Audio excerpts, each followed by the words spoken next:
Imagine for a moment a landscape of profound desolation, not just empty, but utterly devoid of life. The air hangs still, heavy with a silent testament to what once was and what now is no more. Scattered across this vast expanse, as far as the eye can see, lie bones.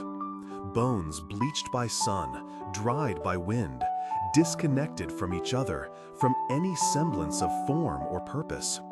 They are very many, and they are very dry. This is the valley in which the prophet Ezekiel found himself, in a vision so vivid it felt more real than reality itself. It's a scene designed to evoke hopelessness, a picture of death, not just recent death, but a deep, ancient, irreversible kind of death. And in the midst of this skeletal silence, a question echoes, a voice that cuts through the despair. Son of man, can these bones live? Pause with me here. What would your answer be? Faced with such overwhelming evidence of finality, of absolute ending, what hope could you possibly find? Ezekiel, a man who had witnessed the downfall of his nation, the destruction of their temple, and the bitter agony of exile, understood the depth of this desolation. He knew what it felt like for a people to be scattered, their spirit broken, their identity seemingly obliterated.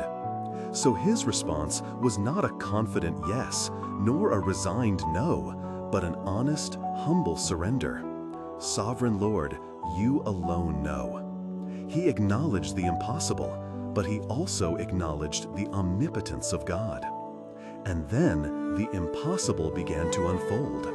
The Lord commanded Ezekiel not to simply observe, but to participate.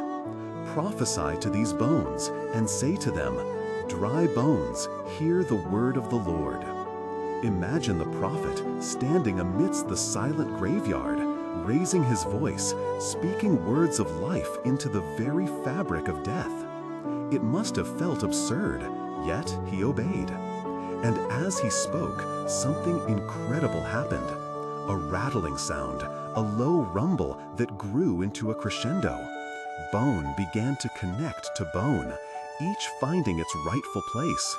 Skeletons formed, then sinews attached. Muscles began to weave themselves around the frameworks, and skin stretched over all, covering the stark white with the texture of life. A body whole and complete, but still, there was no breath in them, no pulse, no movement, no sign of life. They were perfectly formed bodies, yet lifeless husks. The vision wasn't complete. The Lord then instructed Ezekiel to prophesy again, this time to the breath or the spirit. Prophesy, Son of Man, and say to the breath, "Come from the four winds, O breath, and breathe into these slain, that they may live." And as Ezekiel prophesied, breath entered them, and they stood up, an exceedingly great army, from scattered dry bones to a living, breathing, unified force. This was God's powerful message to Israel. These bones are the whole house of Israel. They say, "Our bones are dried up, and our hope is gone. We are cut off." Therefore, prophesy and say to them, "This is what the Sovereign Lord says. My people, I am going to open your graves and bring you up from them. I will bring you back to the land of Israel." This ancient vision, recorded in Ezekiel 37, is far more than a historical account. It is a profound, timeless testament to God's boundless power to restore and revive. It speaks to every human heart that has ever known despair, every community that has felt fragmented, every situation that has seemed utterly beyond repair. Think about moments in your own life, or in the lives of those you know, where things felt like dry bones. Perhaps it was a faith that felt withered, devoid of passion or connection.